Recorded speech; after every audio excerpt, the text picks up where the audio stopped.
Shalom semua Bapak Ibu Saudara-saudari, puji Tuhan, Shalom. Haleluya. Baik Bapak Ibu, kita akan segera memulai ibadah kita hari ini.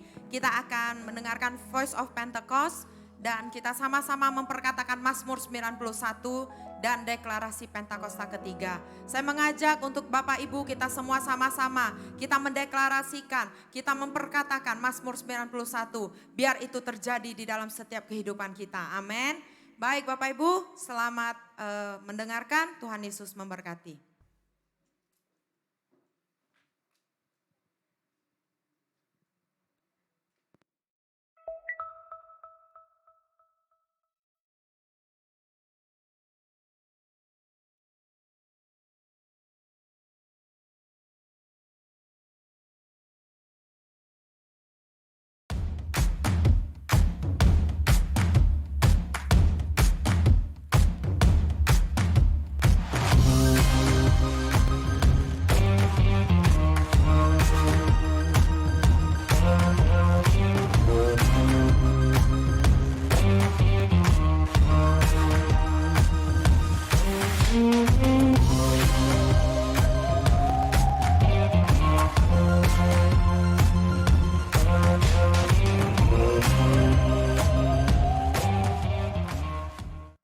Shalom saudara, di era Pentakosta ketiga ini, Roh Kudus akan memampukan setiap kita untuk menjadi saksi Kristus, supaya lebih baik lagi memenangkan jiwa-jiwa. Gembala kita, Paniko, terus menggaungkan bahwa dengan kuasa Roh Kudus dari Pentakosta ketiga ini, amanat agung akan selesai. Dalam Voice of Pentecost kali ini, kita akan menyampaikan satu pesan khusus bagi anak-anak muda. Generasi Yeremia, selesaikan amanat agung. Saudara, Pentakosta pertama dan kedua memiliki dampak yang luar biasa besar yang masih terasa hingga saat ini. Hal ini mungkin tidak dapat dibayangkan oleh murid-murid Tuhan Yesus yang terlibat di dalamnya pada waktu itu. Bayangkan, Petrus dan Yohanes, murid-murid Tuhan Yesus yang dalam kitab Kisah Para Rasul 4 ayat 13 disebutkan sebagai orang yang biasa, tidak terpelajar. Namun saat Roh Kudus pada Pentakosta pertama memenuhi murid-murid Tuhan, Petrus bangkit, berkhotbah sehingga 3.000 jiwa percaya kepada Tuhan Yesus dan dibaptis. Roh Kudus terus bekerja dengan dahsyat dalam Pentakosta pertama.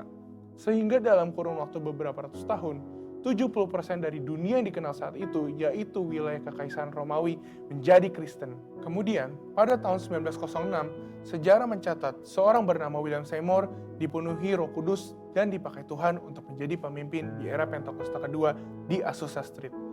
Siapakah William Seymour? Beliau adalah seorang hamba Tuhan keturunan Afrika Amerika, satu ras yang pada waktu itu cenderung mengalami berbagai diskriminasi di Amerika Serikat. Namun keterbatasan yang dimiliki tidak menghambat kuasa Roh Kudus bekerja secara dahsyat dalam dan melalui kehidupannya. Dari Pentakosta kedua ini lahirlah gerakan Pentakosta dan karismatik. Sehingga saat ini statistik mencatatkan kini ada sekitar 700 juta orang yang diperdayakan oleh kuasa Roh Kudus sebagai dampak dari Pentakosta kedua yang terjadi di Azusa Street. Dan sekarang ini di masa Pentakosta ketiga, secara spesifik Tuhan membangkitkan generasi Yeremia, yaitu anak-anak muda yang dipenuhi dengan Roh Kudus, cinta mati-matian kepada Tuhan Yesus, tidak kompromi terhadap dosa, dan akan bergerak memenangkan jiwa-jiwa. Dikatakan, melalui kegerakan Pentakosta ketiga ini, melalui generasi Yeremia, amanat agung akan selesai. Mungkinkah generasi Yeremia menyelesaikan amanat agung? Dengan kuasa Roh Kudus dari Pentakosta ketiga, generasi Yeremia akan menyelesaikan amanat agung dan Tuhan Yesus akan datang kembali. Jadi, amanat agung itu bukan hanya tugas orang tua atau opa-oma kita. Amanat agung itu tugas kita juga. Kita sebagai generasi Yeremia perlu mengambil tanggung jawab untuk bergerak dan menyelesaikan amanat agung. Tentu kita tidak memulai pekerjaan ini dari awal. Sudah ada fondasi dan dasar yang sudah diletakkan oleh generasi opoma dan generasi orang tua kita. Mereka sudah melakukan pekerjaan baik di dalam Tuhan, dan bagian kitalah untuk melanjutkannya. Dalam prakteknya, apa aja yang harus dilakukan oleh kita sebagai generasi Yeremia? Pertama, menginjil di sekolah-sekolah dan kampus-kampus. Sekolah dan kampus adalah tempat di mana anak-anak lebih banyak menghabiskan waktunya dibandingkan bersama keluarga dan gereja. Kita dapat mulai dengan mendoakan teman-teman kita yang belum percaya pada Tuhan Yesus di sekolah atau di kampus kita. Sehingga teman-teman kita dapat merasakan terlebih dahulu kasih Kristus lewat hidup kita. Setelah pendekatan ini dilakukan, barulah kita memulai memberitakan tentang Tuhan Yesus sebagai Raja dan Juru Selamat manusia. Kedua, menjadi role model lewat berbagai platform digital. Selain sekolah, generasi muda juga banyak menghabiskan waktunya di berbagai platform digital. Konten-konten yang kita upload setiap harinya dapat menjadi sarana untuk memberitakan Tuhan Yesus. Role model hidup benar, hidup kudus, dan takut akan Tuhan. Dengan memiliki personal branding yang baik, kita akan diterima oleh banyak orang. Kita juga dapat membuka ruang curhat dalam platform digital, sehingga banyak orang bisa memiliki tempat untuk menceritakan permasalahan mereka. Ketiga, memberitakan Yesus lewat talenta. Yang terakhir dan tidak kalah penting adalah tentang talenta yang kita miliki. Kita percaya bahwa baptisan Roh Kudus akan memaksimalkan hidup kita seorang dalam berbagai aspek kehidupannya. Oleh karena itu, kita akan mengerti bahwa setelah menerima pencurahan Roh Kudus, kita dapat memaksimalkan seluruh talenta dan potensi yang kita miliki. Talenta dan potensi yang kita maksimalkan ini akan menjadi kesaksian bagi banyak orang. Orang-orang dapat diberkati oleh kepandaian kita bermain musik, bernyanyi, bermain bulu tangkis, bahkan dengan mengerjakan soal matematika. Hal ini yang akan menjadi pintu besar bagi tersiarnya Injil. Roh Kudus yang telah memampukan kita untuk mengembangkan berbagai talenta dan potensi yang kita miliki, sehingga bisa menjadi berkat bagi banyak orang. Sebagai generasi Yeremia, kita bertanggung jawab untuk terus mengobarkan api penginjilan yang sudah dimulai oleh generasi orang tua dan opa-oma kita. Kiranya dengan kuasa Roh Kudus dari Pentakosta ketiga, kita akan menyelesaikan amanat agung dan Tuhan Yesus akan datang kembali. Untuk penjelasan lebih lengkap dari tim teologi kami, silakan buka link yang ada di atas atau scan QR Code yang tersedia. Tuhan Yesus memberkati.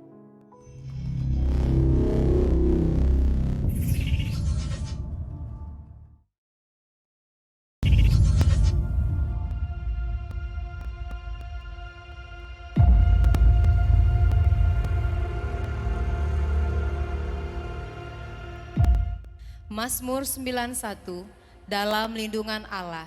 Orang yang duduk dalam lindungan yang maha tinggi dan bermalam dalam naungan yang maha kuasa akan berkata kepada Tuhan, tempat perlindunganku dan kubu pertahananku, Allahku yang kupercayai.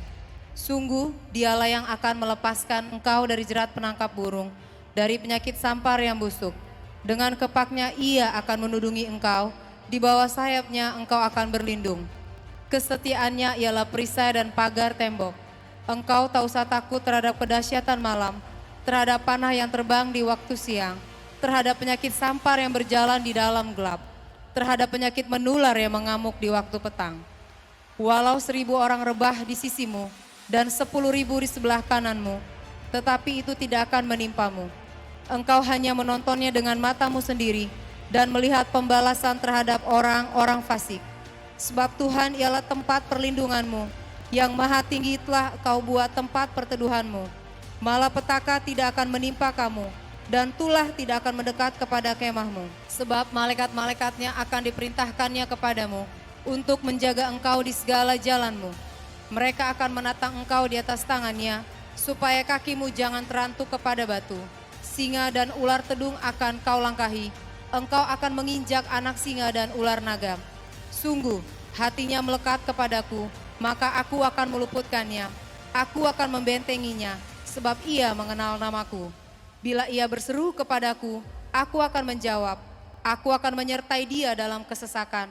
Aku akan meluputkannya dan memuliakannya. Dengan panjang umur akan kukenyangkan dia, dan akan kuperlihatkan kepadanya keselamatan daripadaku. Shalom. Mari kita sama-sama membacakan deklarasi Pentakosta yang ketiga. Pentakosta ketiga adalah pencurahan Roh Kudus yang dahsyat di zaman ini, melebihi yang terjadi di Azusa Street. Pentakosta ketiga akan mengakibatkan penuaian jiwa yang terbesar dan yang terakhir sebelum Tuhan Yesus datang kembali. Pentakosta ketiga akan membangkitkan generasi Yeremia, yaitu anak-anak muda yang dipenuhi Roh Kudus, cinta mati-matian kepada Tuhan Yesus, tidak kompromi terhadap dosa, dan akan bergerak untuk memenangkan jiwa. Pentakosta ketiga lahir di Indonesia dan bergerak ke bangsa-bangsa. Gerakan ini dari timur ke barat dan akan kembali ke Yerusalem. Pentakosta ketiga akan memberikan kuasa untuk menyelesaikan amanat agung, dan setelah itu Tuhan Yesus datang kembali. Amin. Amin, haleluya. Mari sama-sama saya undang kita boleh bangkit berdiri dalam hadiratnya Bapak Ibu. Saya percaya kita semua hari ini bersuka cita, kita datang ke dalam hadirat Tuhan. Amin, amin, haleluya. Mari kita tundukkan kepala, kita akan memulai ibadah kita pada pagi hari ini. Kami bersyukur Tuhan, Engkau baik. Kalau kami ada di dalam rumah Tuhan pagi hari ini, kami bersyukur karena Engkaulah kekuatan kami, Engkaulah pengharapan kami yang tidak pernah mengecewakan setiap kami. Hari ini kami mau memuji, meninggikan Engkau Tuhan, sebab Engkau teramat baik dan Engkau layak untuk disembah. Terima kasih Tuhan, di dalam nama Tuhan Yesus yang siap memuji dan menyembah Tuhan, sama-sama kita katakan, amin. Mari silakan duduk kembali Bapak Ibu dalam hadiratnya.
perisai hidup kami Tuhan.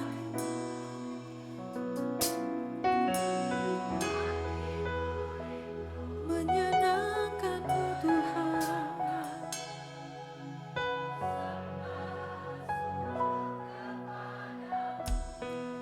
Kaulah Tuhanku. Kaulah Tuhanku. Kaulah Rajaku.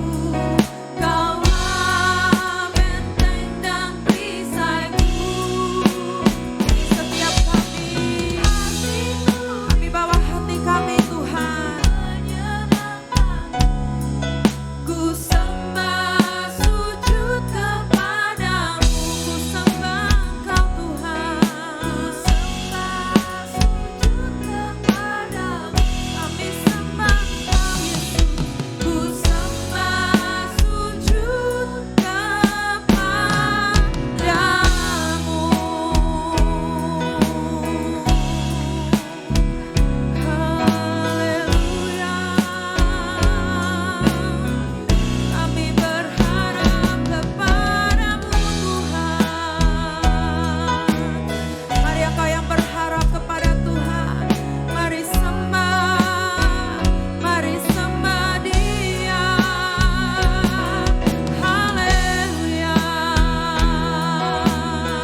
sorak-sorak yang terbaik untuk Tuhan Yesus.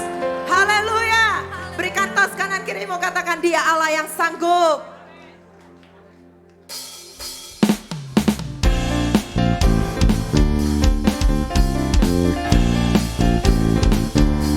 Apa yang tak pernah kita lihat, tak pernah kita pikirkan, bahkan yang timbul itu yang dia sediakan. Apa yang tak pernah dilihat mata,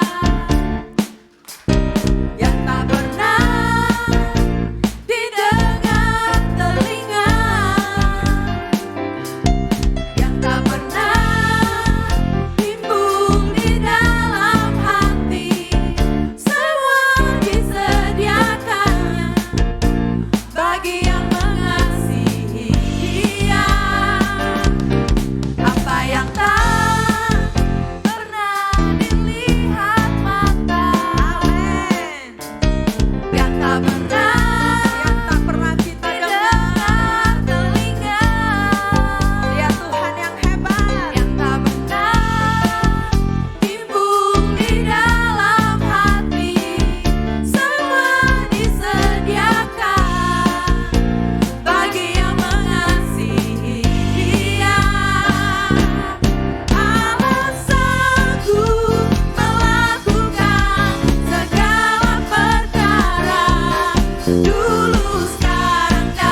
Kami bersyukur Tuhan untuk sukacita yang Tuhan limpahkan bagi setiap kami.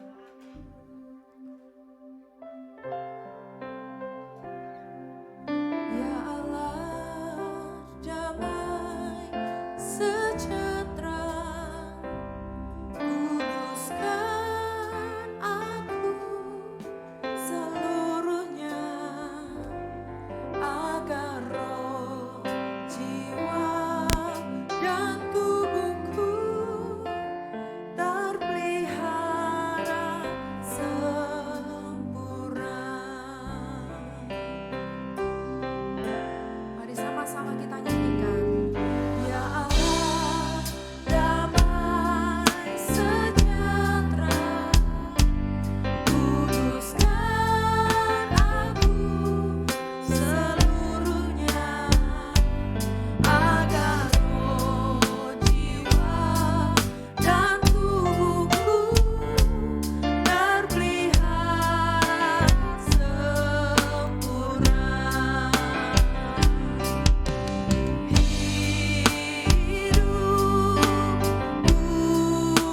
Kudus dan tak bercacat di hadapan-Mu, mulia, suci pada kedatangan-Mu.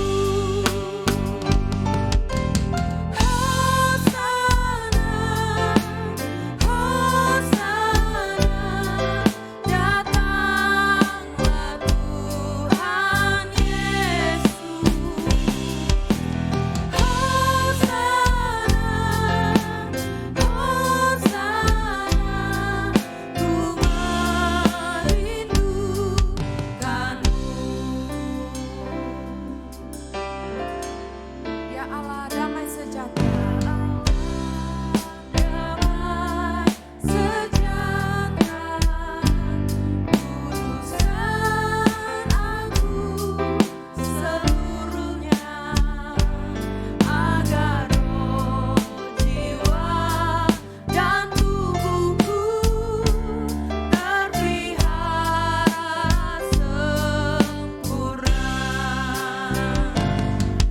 Ya Allah, damai sejahtera, kuduskan aku seluruhnya, agar roh, jiwa, dan tubuhku. Mari sedang sama-sama kita boleh bangkit berdiri dalam hadirat-Nya sempurna. Ini kami Tuhan hidup, kudus dan tak bercacat di hadapan-Mu, mulia, suci pada kedatangan-Mu.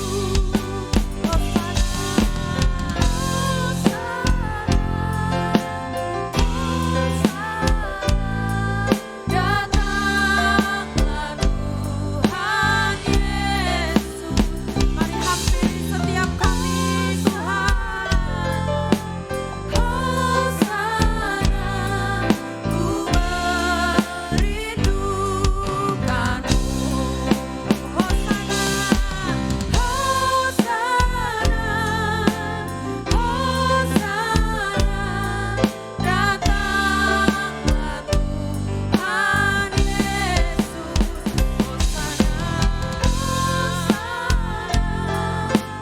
Hosana, ku merindukan-Mu. Mari jemaat saja nyanyikan. Hosana.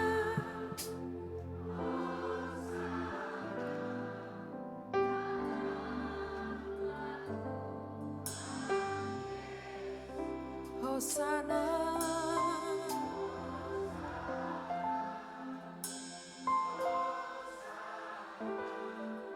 ku merindukan-Mu. Hosana, Hosana inilah kerinduan kami. Datanglah Tuhan Yesus.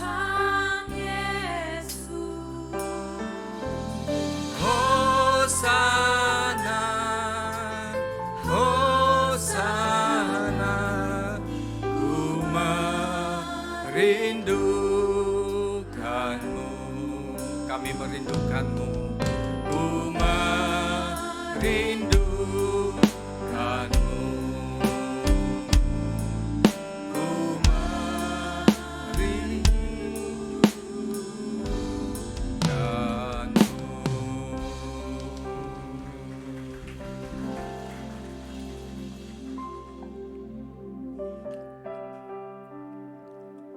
Firman Tuhan berkata, semoga Allah damai sejahtera menguduskan kamu seluruhnya, dan semoga roh, jiwa, dan tubuhmu terpelihara sempurna dengan tak bercacat pada kedatangan Yesus Kristus Tuhan kita. Tuhan, kami tahu bahwa rencana Tuhan tidak pernah gagal. Rancangan Tuhan penuh damai sejahtera. Tuhan mau kami hidup kuat, sehat, bahkan sampai kami berjumpa dengan Tuhan. Biarlah sebelum kami bertemu dengan Tuhan, kami memelihara roh kami tetap sehat, memelihara jiwa kami tetap sehat, bahkan tubuh kami tetap sehat. Sehingga kami boleh melakukan apa yang menjadi kehendak Tuhan di bumi ini ya Tuhan. Sehingga hidup kami menjadi maksimal ya Tuhan. Terima kasih buat Roh Kudus yang ada di tengah-tengah kami. Kalau kami boleh bernyanyi, kami berkata Engkaulah Raja, Engkaulah Tuhan kami. Maka kami sebagai hamba-hamba Tuhan, kami sebagai rakyat Tuhan adalah Raja, maka sepatutnya kami datang beribadah dengan hormat dan takut kepada Tuhan. Terima kasih Tuhan. Hari ini kami boleh beribadah, kami boleh datang menguduskan hari Sabat seperti firman Tuhan. Berkata kepada orang Israel, ingat dan kuduskanlah hari Sabat. Hamba bersyukur anak-anakmu yang datang beribadah, orang-orang yang tahu apa yang menjadi berkat ketika kami datang beribadah kepada Tuhan. Terima kasih Tuhan, kiranya jemaatmu yang datang dengan kerinduan seperti bejana yang kosong, seperti tanah yang kering, mereka pasti akan menikmati kepenuhan Roh Kudus karena jiwa yang haus dan lapar kepada Tuhan. Bejana yang kosong Tuhan akan isikan dengan kebenaran firman Tuhan. Kami percaya kami sudah memuji menyembah Tuhan dan Tuhan hadir di bait sucinya. Tuhan bertata di atas puji-pujian dan saatnya Tuhan memberkati setiap umat-Mu Tuhan dengan sebagian dari firman-Mu. Terima kasih Roh Kudus, urapi hamba-Mu, urapi kami semua. Biarlah apa yang hamba sampaikan itu adalah kata-kata, itu adalah kehendak Tuhan, apa yang mau kami harus buat hari-hari ini Tuhan. Bapa terima kasih dipermuliakan nama-Mu. Terima kasih Roh Kudus bekerja dengan cara-Mu. Kami siap mendengarkan firman Tuhan. Dalam nama Yesus yang siap dengar firman Tuhan. Sama-sama katakan amin. Amin. Puji Tuhan. Silakan duduk Bapak Ibu Saudara. Shalom. Puji Tuhan, senang sekali bertemu dengan Bapak Ibu Saudara. Hari lepas hari begitu cepat, minggu lepas minggu ya. Sekarang sudah ada di bulan ke-6. Tidak terasa umur kita semakin bertambah. Ya, waktu yang berlalu tidak bisa kita kembalikan. Tidak usah kita sesalin, tetapi percayalah kalau kita sungguh-sungguh ikut Tuhan terus berjalan, maka firman Tuhan katakan orang yang berjalan ikut Tuhan makin lama makin kuat. Amin. Tuhan mau kita makin lama makin kuat. Kalau secara teori tambah jalan, tambah capek. Tapi firman Tuhan katakan orang yang menanti-nantikan Tuhan, dia dapat kekuatan baru. Seperti Raja Wali. Di sini jemaat Raja Wali, amin. Pasti mentalnya mental Raja Wali. Ya, makanannya pasti makanan yang hidup. Kalau Raja Wali pasti mangsanya itu hewan-hewan yang hidup. Tetapi kalau burung bangkai, dia makan bangkai. Jadi kalau kita mental Raja Wali, makanan kita pasti makanan yang segar. Amin. Nah Bapak Ibu Saudara, saya percaya setiap kali kita ibadah, sebenarnya kita jadi orang percaya, kita ini orang-orang yang sehat dan kuat. Kenapa? Waktu kita nyanyi, Kita angkat tangan, kita tepuk tangan, tanpa terasa kita seperti waktu olahraga di SD dulu kan. Kalau dulu di SD kan ada olahraga senam itu kan, ke kanan, ke kiri, terus tadi putar-putar tangan. Sebenarnya Tuhan mau kita seperti itu, latihan, karena nanti di surga ada sorak-sorai, ada puji-pujian. Kalau Bapak Ibu Saudara saja ibadah, diam-diam, tidak memuji Tuhan, saya takutnya nanti di surga tidak betah. Karena di surga itu dikatakan bahwa ada pujian penyembahan. Itulah sebabnya kenapa kita ada di bumi. Bumi ini tempat kita latihan. Ini namanya gladi bersih. Sebelum kita sungguh-sungguh hidup. Hidup yang sesungguhnya adalah kita ada di kerajaan surga. Amin. Puji Tuhan. Hari ini saya akan menyampaikan satu kebenaran firman Tuhan tentang hati surgawi. Waktu saya mempersiapkan ini, Tuhan kasih saya satu tema. Sebenarnya di dalam hati surgawi ini banyak yang akan poinnya. Tetapi hari ini saya akan sampaikan satu hal yang paling penting. Karena kenapa saya sering melihat hamba-hamba Tuhan, jemaat Tuhan, siapapun, setelah dia kenal Tuhan, kadang kenapa ya, dia misalnya contoh ya, saya tidak bilang seseorang, dia dipakai Tuhan luar biasa, tetapi dia sakit-sakitan. Ada orang yang hebat kok dia sakit-sakitan, padahal dia anak Tuhan loh. Ya dia doa sungguh-sungguh, sakit biasa ya, kita nih jatuh dalam dosa, pasti ada penyakit, ada masalah. Tetapi kok kadang kan kita seperti ini, dicek ke dokter, dokter pun tidak tahu. Tidak ada sakit kamu, tetapi orang itu saya merasa sakit. Nah hari ini saya akan kasih tahu. Saya akan kasih satu obat mujarab supaya kita sehat sampai diangkat ke surga. Alkitab berkata Daud, firman Tuhan bilang Daud menjadi tua, ubanan terus dipanggil Tuhan. Tidak dikatakan Daud sakit-sakitan mati dipanggil Tuhan. Abraham seperti itu juga. Amin. Jadi kalau kita misalnya kita doa kita semua ya, kita dipanggil Tuhan dalam keadaan kita tenang dan kita dipanggil Tuhan. Amin. Nah Bapak Ibu Saudara, saya mau kasih satu survei ya, ini dapat dilihat. Jadi persentase penyebab munculnya penyakit adalah karena masalah apa? Jadi kalau orang sakit bisa salah makan, bisa karena sesuatu. Saya mau kasih lihat. Nah, masalah spiritual mempengaruhi 50%. Terus, masalah psikis, masalah jiwa 25%. Terus, masalah sosial. Jadi sosial kita interaksi, kita berhubungan dengan orang. Itu menyebabkan 15% mempengaruhi kesehatan kita. Dan yang terakhir, masalah fisik adalah 10%. Jadi Bapak Ibu Saudara, saya tidak berkata olahraga tidak penting. Olahraga jasmani itu penting. Ya, kita olahraga, ada yang pagi-pagi bangun olahraga, itu bagus. Tetapi kebanyakan ya, kalau saya melihat kemarin terakhir saya ada bertemu orang, ada seseorang, saya melihat ada pasangannya, dia berkata kepada saya, suaminya suka olahraga, ya, jadi olahraga 1 minggu 3 kali. Jadi jangan ini menjadi intimidasi ya, ini contoh. Bahwa fisik itu hanya 10% mempengaruhi kematian kita. Waktu dia olahraga 3 minggu sekali, seminggu 3 kali, terus umur baru sekitar 50-an. Saya lihat mungkin baru seperti saya.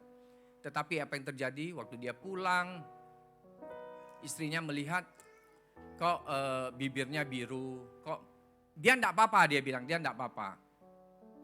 Setelah tidak lama lagi badannya kerasa lain, dibawa ke rumah sakit, dalam perjalanan tidak bisa ditolong. Orang ini dipanggil Tuhan. Ya, akhirnya orang ini meninggal.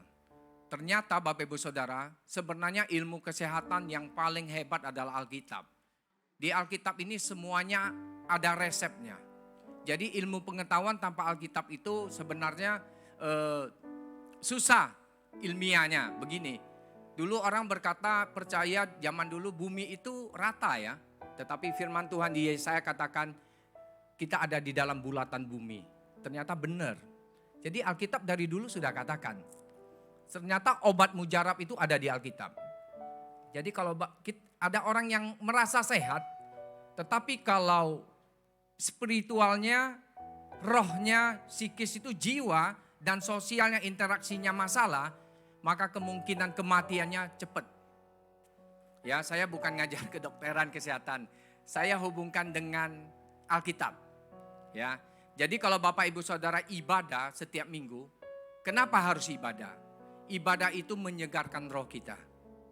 Ya, jadi waktu kita ibadah, Tuhan bilang kau kerja boleh 6 hari. Tetapi hari ke-7 kau harus istirahat. Berapa banyak orang hari ke-7 pun bantai kerja terus sampai 24 jam kurang. Tiba-tiba dia crack, bisa mati. Karena dia bekerja terus. Jadi kerja itu ada batasannya. Jadi waktu kita ibadah, roh kita ini diisi. Hari ini kita fokus kepada Tuhan, emosi kita dipulihkan. Ya, kalau banyak kerja, capek bisa emosi, emosinya tinggi. Makan kurang pun bisa emosi. Tetapi kalau orang yang puasa, dia bisa jaga emosinya. Kenapa? Karena rohnya berhubungan dengan Tuhan. Ketika hubungan kita baik dengan Tuhan, maka emosi kita itu bisa kita kendalikan. Ya, oke. Jadi roh itu mempengaruhi. Manusia ini terdiri dari roh, jiwa, dan tubuh. Kalau rohmu sehat, jiwamu pasti sehat. Kalau jiwamu sehat, maka tubuhmu pasti sehat. Tapi tubuhmu sehat, belum tentu jiwamu sehat. Ada banyak orang tubuhnya sehat, ada apa-apa, tetapi hidupnya sakit hati, dendam, iri hati, benci. Nah, terakhir saya kasih contoh lagi. Kemarin waktu di kota saya, ada seorang ibu.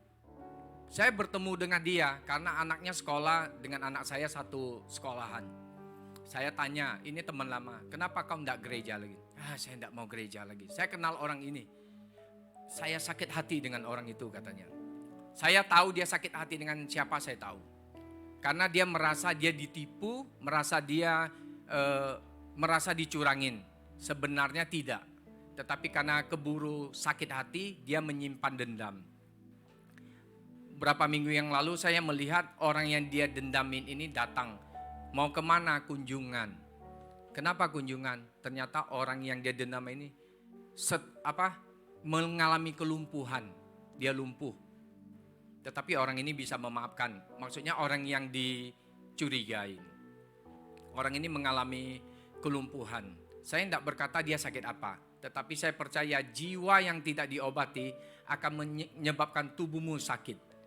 Nanti firman Tuhan ada berkata seperti itu ya. Jadi hari ini saya mau membongkar tentang jiwa. Karena banyak orang Kristen hebat doa, hebat pujian, hebat firman Tuhan. Tetapi kehidupannya sakit hati, dendam. Bukan hanya jemaat tetapi hamba Tuhan seperti itu. Tuhan tidak mau kita seperti itu. Karena waktu kita ketemu Tuhan, Tuhan mau roh, jiwa, dan tubuh kita itu sempurna. Amin. Oke, next. Nah, Bapak Ibu Saudara, kalau yang belajar sudah belajar ini. Jadi berbahagialah Bapak Ibu Saudara yang sudah ikut Nanti kalau yang belum boleh daftar lagi, ya. Nah, Bapak Ibu Saudara lihat justification, sanctification, dan glorification. Jadi begini, justification begini. Waktu kita percaya kepada Tuhan Yesus, itu namanya justification. Kita pemulihan roh. Kita dibenarkan. Jadi aku yang salah waktu aku dibaptis, aku terima Yesus, itu namanya justification. Aku dibenarkan. Namanya I am in Christ. Aku percaya Yesus. Tetapi percaya Yesus saja itu tidak cukup. Bapak, Ibu, Saudara harus ke sanctification. Harus ke sini. Sanctification artinya apa? Present. Artinya hari ini. Proses. Apalagi progresif, berjalan terus. Di sini dulu sifatnya jelek, misalnya ya, sini dendam terus, pelit, tak mau mengampunin. Tetapi waktu dia kenal Tuhan, dia mengalami sanctification, artinya pengudusan. Itulah disebabkan namanya I am being conformed to the image of Christ. Orang lihat, wah, dia kayak Yesus ya orang ini. Kok bisa berubah ya? Itu namanya pengudusan. Tanpa kita pengudusan, kita tidak akan bisa sama seperti Yesus. Nah, setelah sanctification ini artinya apa? Jiwa kita yang dulu di sini sakit hati, tepat tersinggung, kalau tidak berubah, dia di sini saja. Nanti kalau ketemu Tuhan malu. Tuhan bilang, kau siapa? Kok kau tidak mirip saya ya?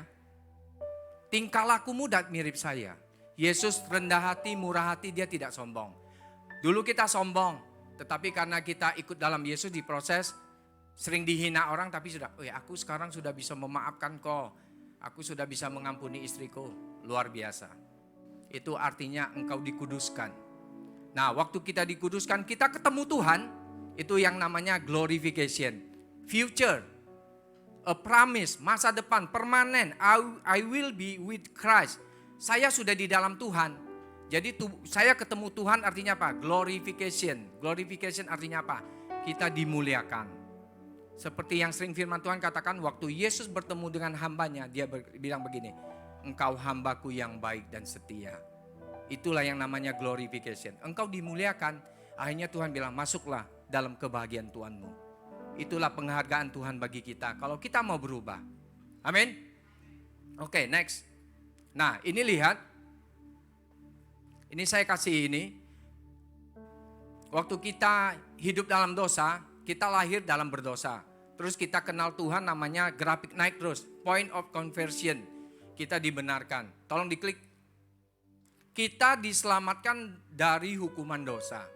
Jadi waktu Bapak Ibu Saudara yang dulu tidak percaya Yesus, sekarang percaya Yesus, ingatlah jaminan Yesus. Dosamu sudah ditanggung Yesus. Engkau bebas dari hukuman dosa.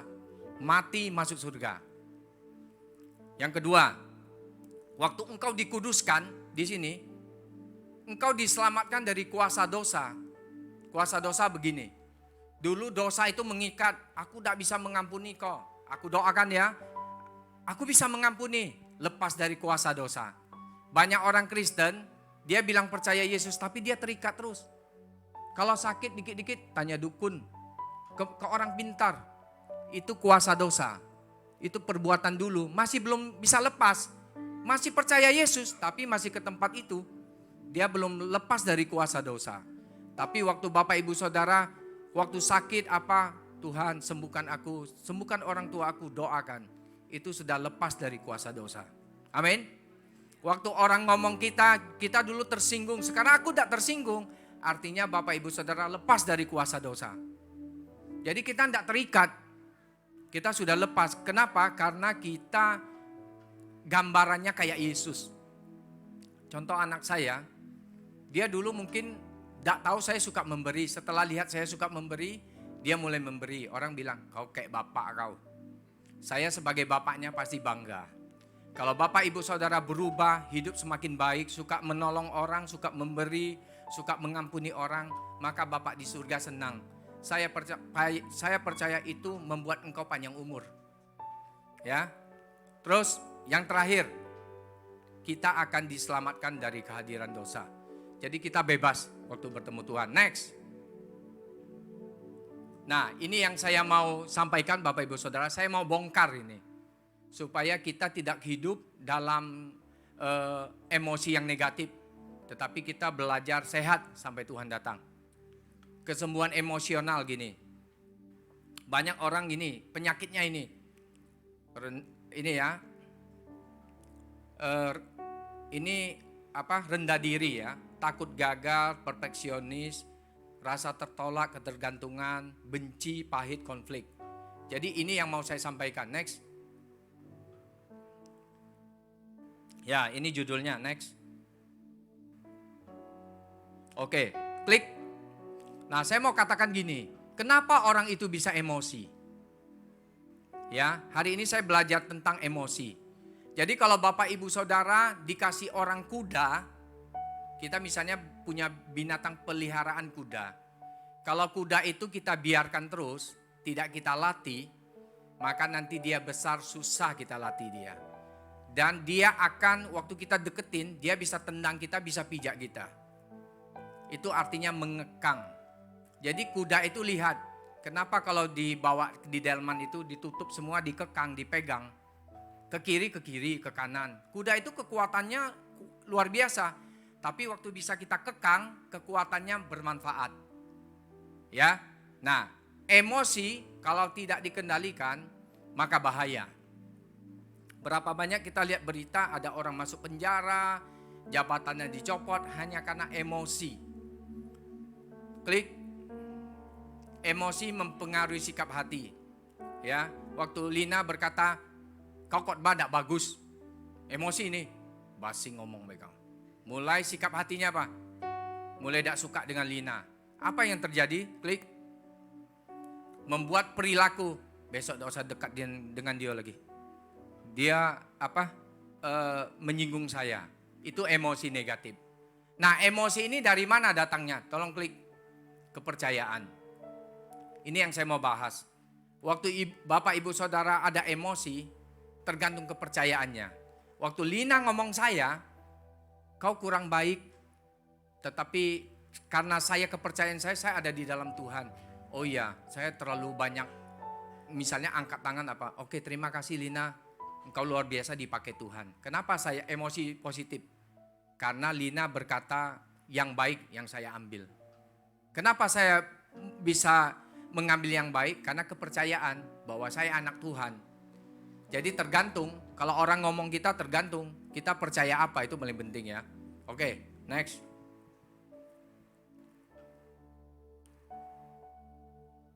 Nah, tolong klikin semua. Semuanya. Nah, jadi emosi kita dipengaruhi hanya ada dua kerajaan, hanya dua kepercayaan. Yang pertama iblis, kalau tidak iblis yang bisik, pasti Roh Kudus yang kasih tahu. Tetapi kalau iblis yang kasih tahu kita, kasih tipu daya, maka emosi kita pasti negatif. Emosi kita negatif mempengaruhi sikap kita yang salah, perilaku yang salah.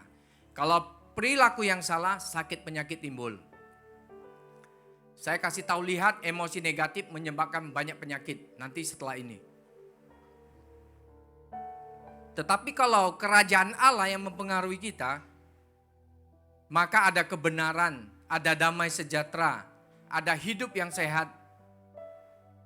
Next. Nah, tolong bacakan Lina. Klik lagi.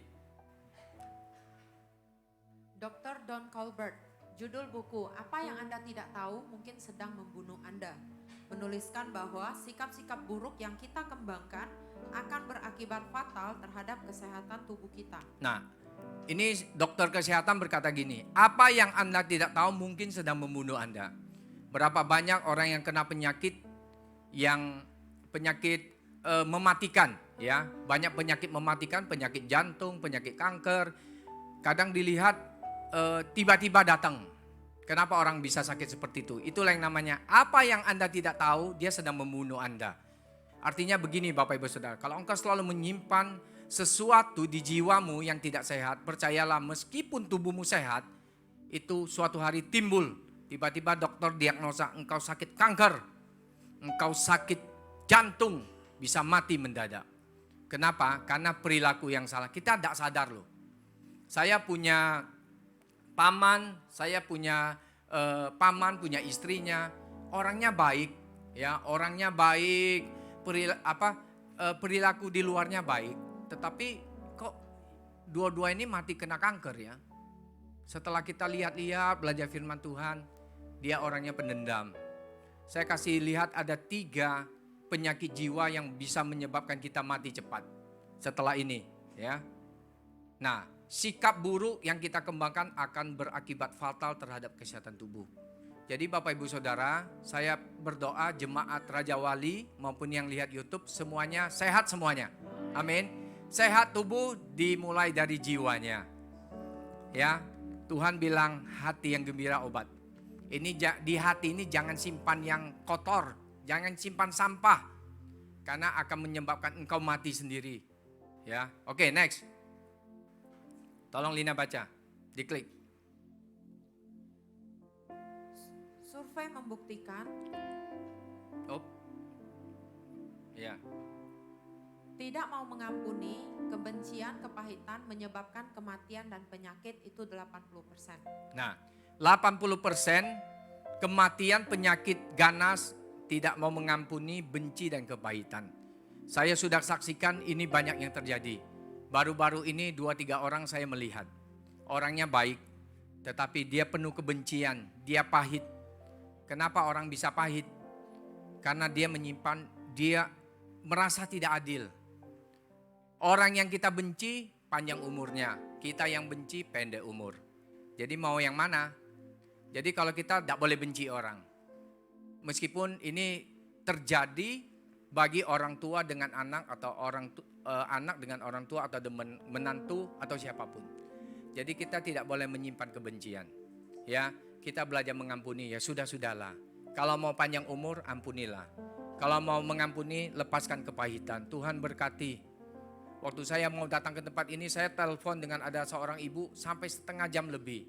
Dia menceritakan bagaimana anaknya memperlakukan dia dengan tidak hormat. Waktu dia dengar firman, berapa minggu lalu saya sampaikan, dia bilang, Pak, saya ingat yang Bapak sampaikan, lakukan. Kamu jangan banyak menuntut anakmu. Kamu lepaskan pengampunan, lakukan bagianmu. Engkau hidup sendiri hari ini, nanti engkau sakit, siapa yang mau jaga kau? Lebih baik kau ampuni anakmu. Kau jalan, nanti anakmu lihat kau berubah, dia bisa berubah. Jadi Bapak Ibu Saudara, firman Tuhan bilang begini, selagi sebisa mungkin kalau hal itu bergantung kepada kamu, hiduplah damai dengan semua orang. Kalau kita bisa damai dengan orang, Tuhan bilang damai saja, damai. Karena ketika engkau damai dengan orang, maka Tuhan akan memberikan engkau kesehatan yang baik. Engkau tidak usah sakit-sakitan lagi. Amin. Coba kita cek hari ini. Kok aku banyak sakitnya daripada sehat? Saya tidak ngomong satu orang pun ya. Coba cek dulu. Ada tidak di hati kita yang model-model gini? Kalau ada, mulai hari ini lepaskan. Saya percaya waktu kita lakukan firman Tuhan tidak pernah bohong. Pasti benar. Waktu kita mengampuni, lepaskan kepahitan, tubuhmu itu pasti otomatis ikut sehat.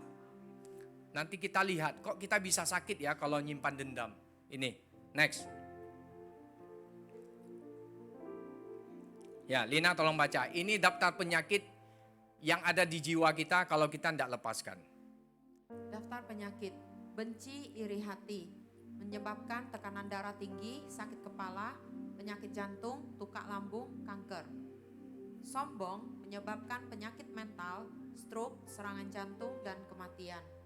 Takut atau khawatir menyebabkan penyakit jantung, kejiwaan, panik, depresi, serangan jantung, fobia atau takut. Kemarahan menyebabkan rematik, serangan jantung, gagal jantung, kanker, tekanan darah tinggi, stroke dan tukak lambung. Depresi menyebabkan kanker. Nah, ini daftar penyakit jiwa, kalau kita tidak obatin, ini akan tiba-tiba membunuh kita. Coba kita perhatiin, hilangi benci dan iri hati. Lihat orang sombong, ini paling gampang. Kalau orang sombong itu biasanya dikatakan dia penyakit mental. Ya, orang sombong biasanya dia tidak tahu dia sombong. Ya, orang lain yang tahu. Kalau dia merasa aku tidak sombong, tak orang lain yang tahu. Ya, nah biasanya orang sombong itu deket-deket dengan sakit ini. Ya, ini sudah survei membuktikan ya. Kalau Bapak Ibu Saudara jangan terlalu takut atau khawatir. Kalau kita terlalu takut atau khawatir, berarti kita tidak percaya Tuhan. Tuhan tersinggung. Kalau anak saya, dia tiap hari ngomong, makan enggak Pak kita siang ini? Makan apa? Bisa enggak kita makan hari ini? Saya bisa marah loh. Karena saya pasti bisa kasih dia makan, tapi nanya terus. Itu artinya apa? Khawatir, takut. Makan enggak hari ini? Tetapi anak saya enggak pernah tanya. Kalau dia pasti ikut saya aja. Siang makan apa? Makan. Jadi kalau dengan Tuhan, kita enggak usah takut. Amin. Nah, kenapa kalau kita takut, khawatir? Kita bisa depresi, jantung kita lemah, ketakutan. Sebenarnya orang ketakutan itu pun dosa. Kita tidak boleh ketakutan, takut boleh, tak boleh ketakutan. Pak, aku takut naik pesawat, Pak. Doalah supaya Tuhan beri kekuatan. Ya, jangan ketakutan, Pak, aku takut kalau di tempat gelap. Harus kalahkan ketakutan itu. Kalau kita jalan dengan Tuhan kemanapun, ada bahaya apapun, kalau memang Tuhan suruh kita pergi, pergi saja. Kita pasti aman bersama Tuhan. Amin. Oke, ini obat mujarabnya. Tidak usah banyak makan pil ya, saya kasih obatnya. Silakan nah, Obat mujarab. ayatnya nah. Roma 14 ayat 17. Sebab kerajaan Allah bukanlah soal makanan dan minuman, tetapi soal kebenaran, damai sejahtera dan sukacita oleh Roh Kudus. Ya, amin. Yang pertama obat mujarab adalah kalau kebenaran ada di dalam kita, maka pasti kita sehat. Kebenaran bicara apa? Itu Yesus sendiri. Yesus bicara, aku adalah jalan dan kebenaran. Kalau ada Yesus, maka jiwa kita ini pasti sehat. Kita ikut Yesus, Yesus suka mengampuni. Yesus ditinju, dipukul, dia tidak membalas. Begitu juga kita. Kalau orang menghina kita apa? Ampuni saja. Pasti Bapak Ibu jiwanya sehat. Yang kedua apa? Ada damai sejahtera. Nah, yang damai sejahtera nanti sore saya akan bagikan. Ini kebenaran damai sejahtera ini saya akan kasih tahu. Ini adalah buah roh. Nanti sore saya akan bahas. Jadi damai sejahtera itu apa? Damai sejahtera itu beda dengan bahagia. Waktu Bapak Ibu Saudara dikasih damai sejahtera, maka Bapak Ibu Saudara mohon maaf, makan nasi kecap, nasi tempe pun enak. Amin. Karena punya damai. Ya, tidur di tikar, di kertas pun bisa tidur. Kenapa? Karena ada damai. Damai sejahtera tidak bisa dibeli. Yesus berkata, damai sejahtera yang kuberikan bagimu itu tidak sama dengan yang diberikan dunia. Tetapi itu dari Bapa di surga. Ya. Yang ketiga, sukacita oleh Roh Kudus. Jadi kalau kita ibadah, kita harus sukacita. Firman Tuhan katakan, next. Nah, Amsal 17 ayat 22. Hati yang gembira adalah obat yang manjur, tetapi semangat yang patah mengeringkan tulang. Hati yang gembira bagaikan obat yang manjur, tetapi semangat yang patah membuat orang sakit. Nah, ayat ini kita sudah hafal. Ini terjemahan firman yang hidup. Berkata gini, hati yang gembira bagaikan obat yang manjur. Tetapi semangat yang patah membuat orang sakit. Nah, berapa minggu lalu ada hamba Tuhan kan datang yang ahli gizi itu ya. Dia mengajar begini, saya belajar dari beliau. Dikatakan begini, mengapa semangat yang patah itu mengeringkan tulang? Jadi di tulang kita itu ada yang namanya sel osteoblast dan osteoklas. Ya. Sel ini dia menyebabkan pertumbuhan atau yang menghambat pertumbuhan. Jadi kalau Bapak Ibu Saudara stres, sakit hati, maka yang keluar adalah hormon kortisol. Jadi hormon kortisol ini dia menghambat perkembangan sel osteoblast. Itulah sebabnya kalau orang makin lama bisa tulangnya makin lemah. Ya. Osteoblast itu menyebabkan tulang kita tinggi. Tetapi osteoklas dia memakan tulang yang rapuh. Ya, dia memakan tulang yang rapuh. Jadi kalau kita sedang terlalu sedih, depresi, lama-lama kortisol yang keluar. Itu yang menyebabkan kita cepat sakit. Tulangnya rapuh.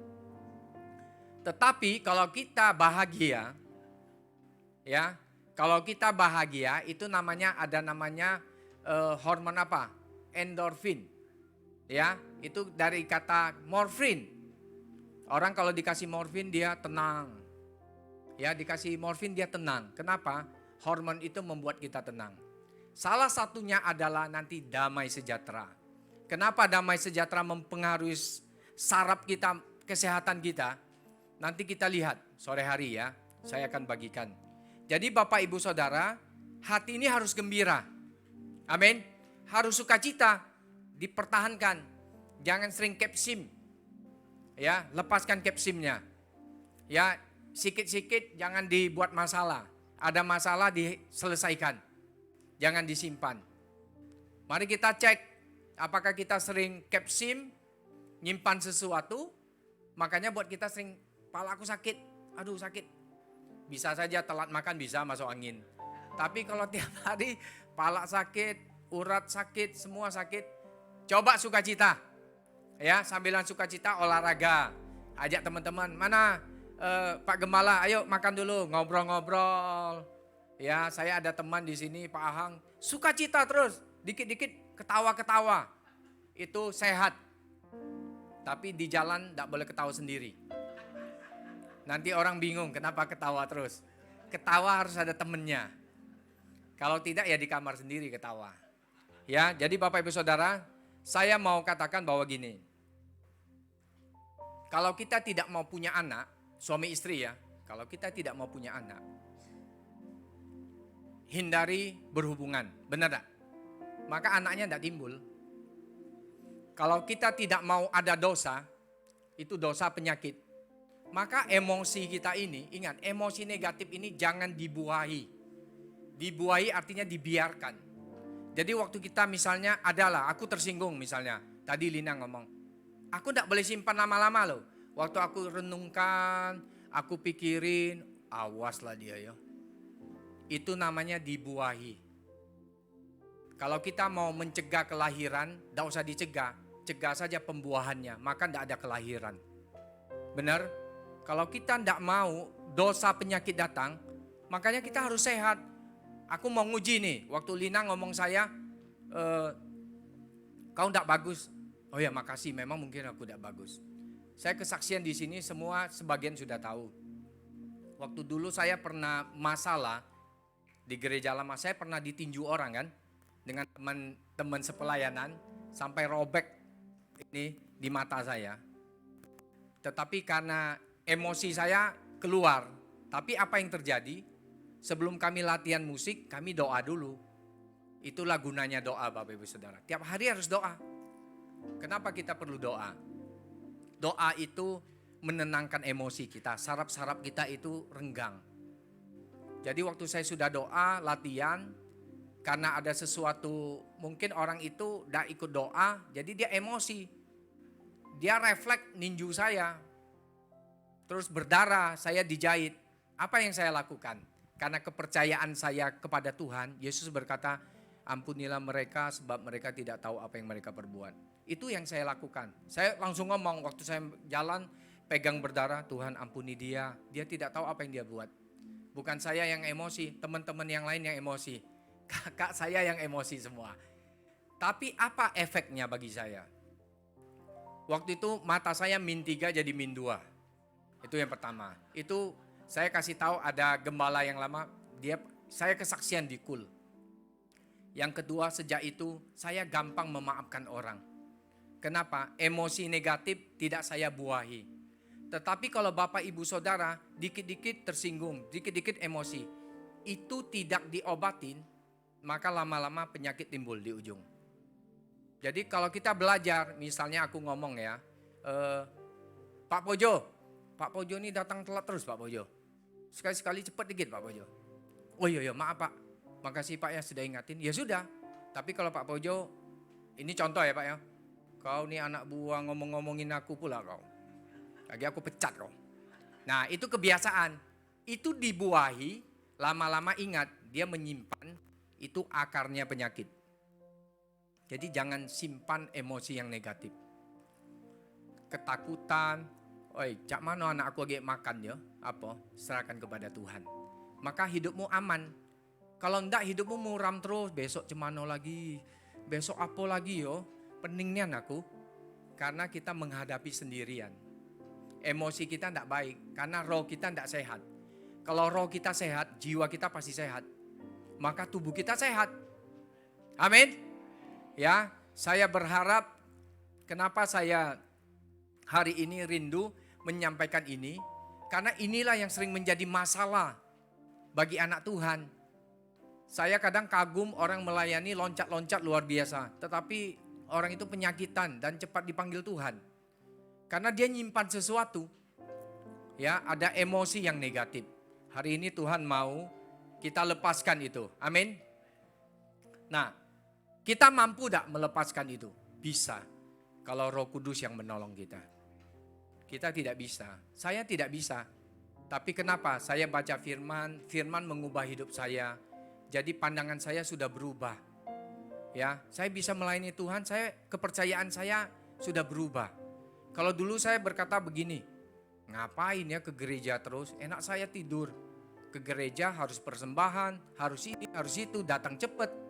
Tapi ingat Bapak Ibu Saudara, ketika engkau sungguh-sungguh melayani Tuhan, engkau datang kepada Tuhan, Tuhan akan memberikan engkau roh, jiwa, dan tubuhmu yang sehat.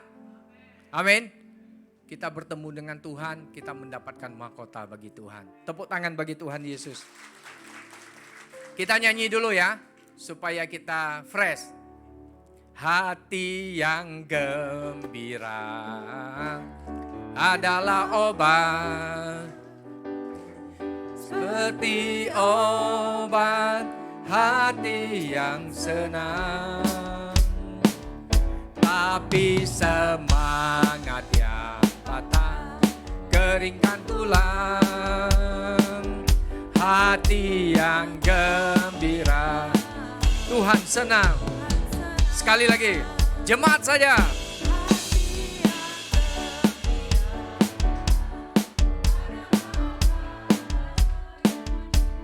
Seperti obat hati yang senang, tapi semangat yang patah keringkan tulang. Hati yang gembira Tuhan senang. Sebelum kita masuk dalam perjamuan kudus, saya berdoa baik orang tua, orang dewasa dan anak-anak, kita semuanya tetap sehat di dalam Tuhan. Oleh sebab itu, mungkin selama ini kita sering berdoa, ya Tuhan, kok aku gini ya? Kok aku sakit? Kok aku orangnya cepat tersinggung? Aku sering kecewa. Bapak Ibu Saudara, rohnya harus dipulihkan dulu. 50% kesehatan dari roh. Terus jiwanya pulih. Kalau jiwa kita pulih, maka kita hubungan dengan orang itu gampang. Banyak kita tidak bisa, aku tidak suka dengan dia, aku tidak suka. Banyak tidak sukanya daripada suka. Salahnya di kita. Kita orangnya terlalu perfeksionis, itu pun dosa. Ya, terlalu perfeksionis itu dosa. Kita boleh sempurna, tetapi tidak bisa menuntut orang seperti kita. Jadi kita cek hidup kita. Bagaimana hubungan kita sesama, itulah hubunganmu dengan Tuhan. Kalau engkau dengan Tuhan hebat, aku percaya kalau engkau mengasihi Tuhan terlebih dahulu, maka engkau bisa mengasihi sesamamu. Tapi kalau hubunganmu dengan Tuhan masalah, dengan sesamamu pun pasti masalah. Kalau orang berkata, aku mengasihi Tuhan, tetapi tidak mengasihi sesama, maka firman Tuhan katakan dia bohong, dia menipu dirinya sendiri. Ayo kita cek hati kita sebelum kita masuk dalam perjamuan kudus. Kenapa perjamuan kudus ini ada berkatnya Bapak Ibu Saudara?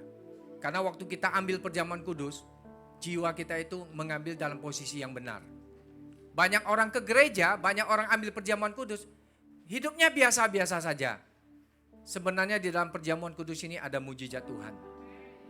Kenapa? Karena kita mengambil dengan cara yang benar. Setiap kali perjamuan kudus ini selalu dikatakan, kalau di hatimu ada sesuatu, kau ampuni orang. Kalau engkau benci, kau lepaskan saja. Tuhan, tadi aku kesal dengan temanku itu, ampuni dia. Selesai. Engkau siap menerima perjamuan kudus, engkau diberkati Tuhan. Saya rindu Bapak Ibu Saudara diberkati Tuhan. Saya rindu kita semua sehat, panjang umur. Itulah kerinduan kita. Untuk apa punya banyak tetapi kita sakit-sakitan terus. Ini kuncinya, jiwamu harus sehat. Ya, oke, hari ini mari kita tutup mata kita sebelum kita ambil perjamuan kudus. Seperti lagu ini mengatakan, ya Allah damai sejahtera. Bagaimana kita tahu hidup kita itu bisa damai, tenang. Waktu engkau ada damai, itulah waktunya hatimu benar. Tapi engkau selalu gelisah, takut, itu tandanya ada sesuatu di hidupmu yang harus engkau keluarkan. Sebelum kita ambil perjamuan kudus, saya rindu Roh Kudus sendiri yang akan mengoperasi hidup kita. Mungkin kita berkata begini, aku berat, dia anak saya, dia orang tua saya tidak bisa ampuni karena sikapnya tidak benar. Tapi percayalah, kalau engkau lepaskan pengampunan, lepaskan kepahitan, maka yang akan engkau terima adalah kesehatan. Mari kita sembah Tuhan.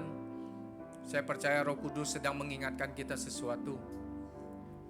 Karena Tuhan mau pakai kita dengan maksimal. Sebab itu keluarkan. Kalau di hati kita yang tidak damai, keluarkan. Kalau ada yang menyakiti hati kita, kita ampuni mereka. Kalau kita selama ini ikut Tuhan, bisa puluhan tahun, tapi kita tidak berubah. Karena kita tidak mau dikuduskan. Mari kita kuduskan hidup kita. Musuh kita itu diri kita sendiri yang paling kuat. Ayo lepaskan. Mari kita sembah Tuhan. Oh Rabba syaralabalabala. Syaralabalabala. Tuhan mau kami semuanya di tempat ini sehat ya Tuhan. Tuhan mau hidup kami tidak ada ketergantungan obat, ketergantungan hidup kami kepada orang lain. Tapi Tuhan mau kami tergantung kepada Tuhan. Oh Rabasya. Tuhan tidak mau kami khawatir, takut. Oh Rialabasya Ralabalabala. Terima kasih Tuhan. Terima kasih. Syaralabalabala.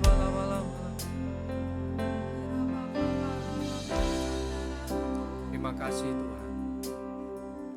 Dari tempat ini saya akan berdoa bagi Bapak Ibu, duduk di tempat saja. Kalau ada sesuatu yang membuat engkau tidak damai, ada satu yang mengikat, mungkin kita tergantung kepada obat, harus makan obat terus. Atau kita mengharapkan sesuatu yang tidak pasti. Tuhan hari ini berkata, kau harus harap kepada aku. Kau harus bergantung kepada aku mulai hari ini. Kalau engkau selalu sakit-sakit, mari datang kepada Tuhan. Tuhan akan sembuhkan engkau. Angkat tangan kananmu dan taruh tangan kirimu di dadamu. Oh rabasyaralabalabala. Oh rialabalaba. Dari tempat ini hambamu berdoa untuk jemaatmu ya Tuhan. Kau mengasihi mereka apa adanya. Hari ini ya Tuhan, kalau mereka terikat sesuatu, dari tempat ini hamba katakan kau lepas di dalam Tuhan. Kau lepas di dalam Tuhan. Belenggu-belenggu dilepaskan. Tembok-tembok yang kuat diruntuhkan dalam nama Yesus. Hari ini kami membangun kembali dengan kasih Tuhan. Dengan kebaikan-Mu ya Tuhan Yesus. Berkati umat-Mu. Hari ini ada yang lemah hati, Tuhan kuatkan engkau. Hari ini ada keluarga yang susah, Tuhan hibur. Tuhan tolong mereka ya Tuhan. Terima kasih, yang sakit disembuhkan. Yang susah dihibur, yang lemah dikuatkan. Terima kasih, kami akan diteguhkan dengan perjamuan kudus. Dan ke depan kami akan melihat mujizat Tuhan terjadi bagi setiap kami. Dalam nama Yesus, amin. Puji Tuhan, kita akan masuk dalam perjamuan kudus. Saya mempersilakan hamba-hamba Tuhan yang melayani boleh maju ke depan. WL Singer boleh menyanyikan pujian. Perjamuan kudus dibagikan bagi anak-anak di bawah umur 12 tahun. Belum diperbolehkan untuk mengambil.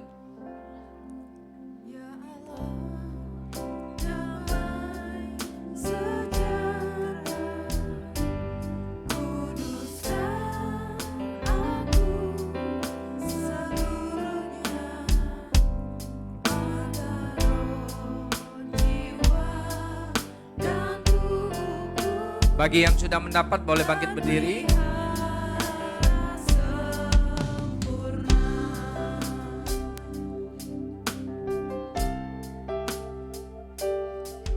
Ya Allah, damai sejahtera, urusan aku seluruhnya. Bapak Ibu Saudara akan mendapatkan roti yang tertulis ayat firman Tuhan. Boleh dibaca, biarlah ini menjadi rema. Pelihara sempurna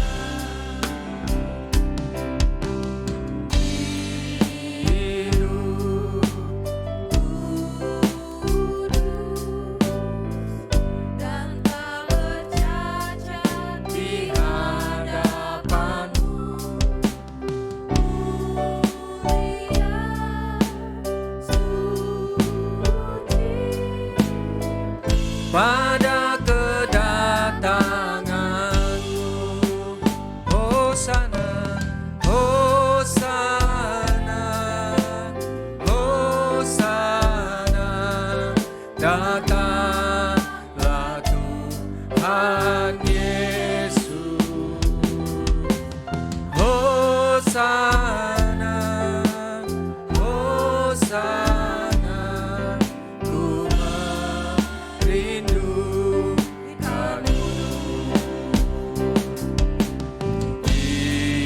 Hidupku kudus dan tak bercacat di hadapanmu. Mulia, suci pada kedatanganmu.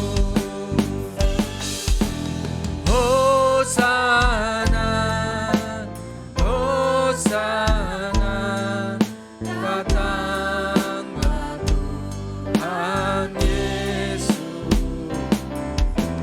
Hosana, Hosana, ku merindukanmu.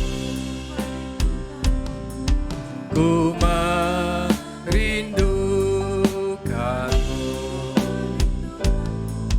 Ku merindukanmu.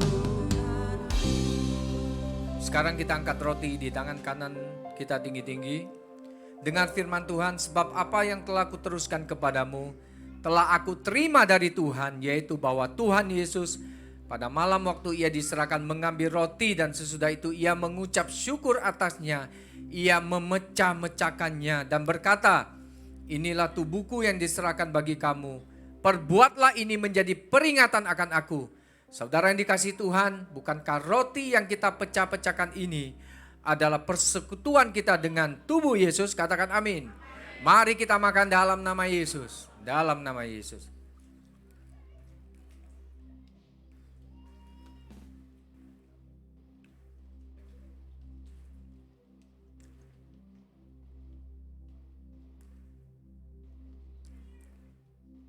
Tolong dibantu kalau ada yang kesulitan, para pengerja. Kalau sudah, mari kita angkat cawan di atas tangan kanan kita tinggi-tinggi. Demikian juga yang mengambil cawan sesudah makan lalu berkata, cawan ini adalah perjanjian baru yang dimeteraikan oleh darahku. Perbuatlah ini setiap kali kamu meminumnya menjadi peringatan akan aku. Saudara yang dikasihi Tuhan, bukankah cawan pengucapan syukur yang atasnya kita ucapkan syukur adalah persekutuan kita dengan darah Yesus? Katakan amin. Mari kita minum dalam nama Yesus. Dalam nama Yesus.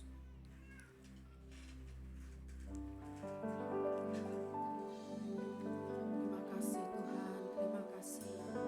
Kita angkat tangan kita, naikkan syukur kepada Tuhan. Terima kasih Tuhan. Katakan, Tuhan Yesus baik. Engkau baik Tuhan.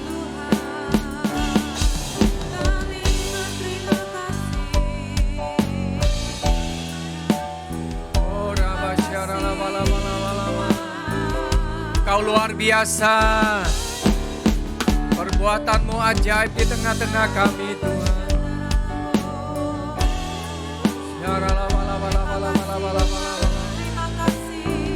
Terima kasih Tuhan. Terima kasih Yesusku. Terima kasih Yesusku. Puji syukur hanya bagi Tuhanku. Terima kasih Yesusku. Terima kasih Yesusku. Puji syukur hanya bagi Tuhanku. Puji syukur hanya bagi Tuhanku. Puji syukur hanya bagi Tuhanku.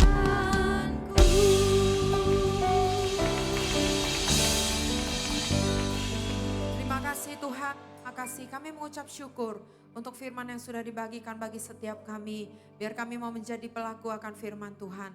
Terima kasih Tuhan, di dalam nama Tuhan Yesus kami berdoa dan kami mengucap syukur. Amin. Puji nama Tuhan, Bapak Ibu, kita akan memberikan persembahan yang terbaik untuk Tuhan. Baik, Jemaat Tuhan yang dikasih Tuhan, kita akan memberi yang terbaik bagi Tuhan. Sebelumnya saya undang semua untuk bangkit berdiri. Kita akan berdoa. Oleh karena kasih anugerah-Mu ya Tuhan, kami ada sebagaimana kami ada hari ini. Oleh perjamuan kudus yang sudah Tuhan lakukan bagi kami, biarlah ini semua menjadi kekuatan baru bagi kami untuk kami terus Tuhan melayani Engkau, mengasihi Tuhan. Bahkan saat ini kami akan memberi yang terbaik bagi Tuhan. Terima kasih Bapa, terima kasih Tuhan Yesus. Biarlah Tuhan tangan yang memberi, Engkau berkati Tuhan sesuai dengan janji dan kehendak-Mu. Biar semuanya ini nama Tuhan dipermuliakan, kerajaan-Mu Tuhan diperbesar lewat wadah ini. Biarlah nama Tuhan sendiri yang dipermuliakan. Dalam nama Tuhan Yesus kami akan memberi dengan sukacita. Amin. Baik, kita akan segera mendengarkan kegiatan pengumuman Raja Wali MS Palembang.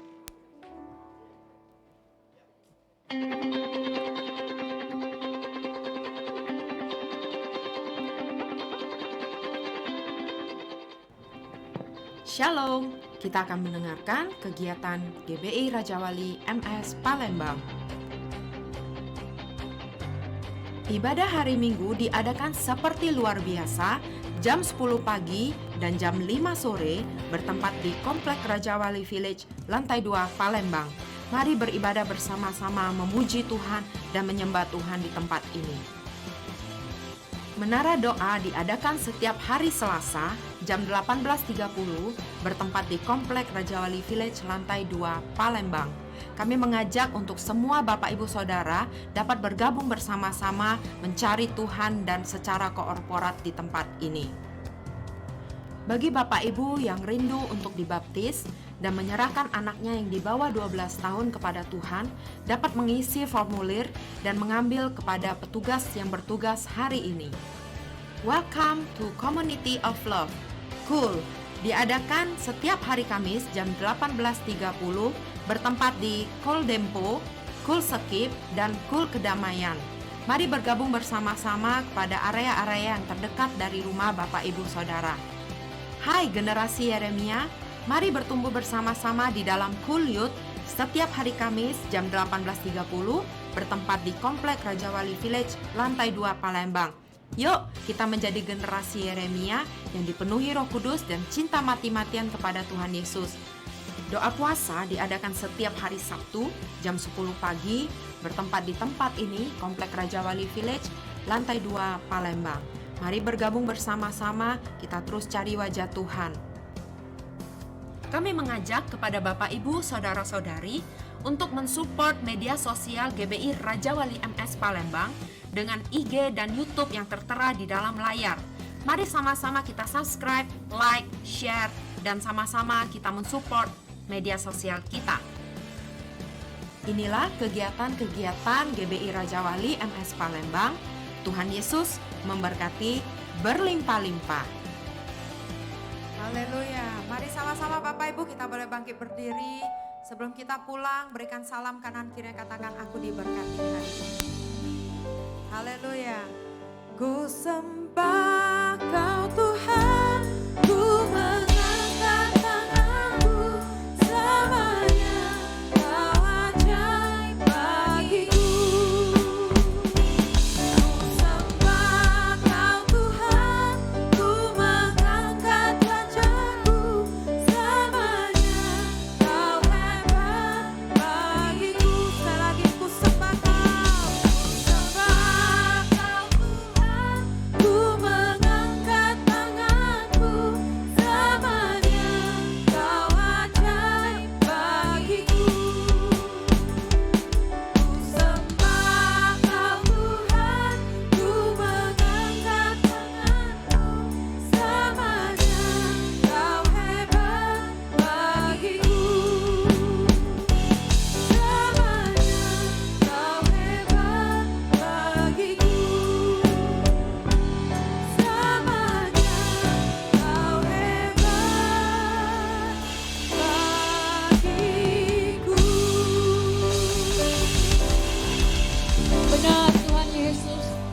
selama-lamanya Kau hebat bagi kami semuanya. Kami bersyukur, kami berterima kasih kepadamu Tuhan Yesus buat siang hari ini. Semua kami yang sudah menerima kebenaran firman Tuhan Yesus, hidup benar, hidup kudus, dan hidup terus mau diubahkan oleh kebenaran firman Tuhan Yesus. Terima kasih Tuhan, kami memberkati Pastor Husin Alai Tuhan yang sudah menyampaikan isi hatimu. Biarlah Kau terus tambahkan kekuatan roh hikmat, marifat kebenaran firman Tuhan Yesus. Sehingga dia boleh Kau pakai Tuhan lebih dan lebih lagi kemanapun dia pergi melangkah Tuhan Yesus. Terima kasih Tuhan, kami bersyukur untuk umat Tuhan di tempat ini. Semua yang sakit, letih, lesu sudah disembuhkan. Semua yang lemah sudah dikuatkan. Semua yang tidak berpengharapan hari ini sudah menerima kebenaran firman Tuhan Yesus itu. Semua berpengharapan di dalam Tuhan. Karena pengharapan dalam Tuhan itu tidak pernah mengecewakan Tuhan. Terima kasih Bapa. Kami bersyukur untuk semuanya Tuhan Yesus. Kami juga bersyukur Tuhan untuk Bapak Niko, Bapak Gembala kami Tuhan, pembina kami. Kami memberkati Pak Niko dengan kekuatan kesehatan. Biarlah Kau pakai hamba-Mu ini Tuhan Yesus dengan api Pentakosta ketiga dari Indonesia sampai kepada bangsa-bangsa Tuhan. Terima kasih Tuhan buat hari ini. Kami bersyukur dan kami bersyukur buat siang hari ini Tuhan. Firman Tuhan sudah terselesaikan, tetapi kuasa Roh Kudus tidak selesai. Terus bekerja dalam hidup kami Tuhan. Kami terus dituntuni dan dituntuni dari hari ini sampai pada kedatangan-Mu menjemput kami Tuhan. Terima kasih Tuhan, kami bersyukur. Sebelum kami pulang kami akan menerima Tuhan berkat dari hamba-Mu. Tes. Mari kita angkat kedua tangan kita. Allah sumber damai sejahtera, menguduskan kamu seluruhnya. Dan kiranya roh, jiwa, dan tubuhmu terpelihara sempurna pada kedatangan Tuhan Yesus yang kedua kalinya. Berkat yang berlimpah-limpah dari Bapa di surga. Kasih Yesus terus melingkupi hidupmu. Sehingga roh, jiwa, dan tubuhmu sehat. Dan Roh Kudus yang akan mengerjakannya. Sehingga engkau menjadi pelaku-pelaku firman Tuhan. Mulai siang hari ini bahkan sampai selama-lamanya. Yang sudah terima berkat sama-sama katakan amin. Selamat hari Minggu, Tuhan Yesus berkati.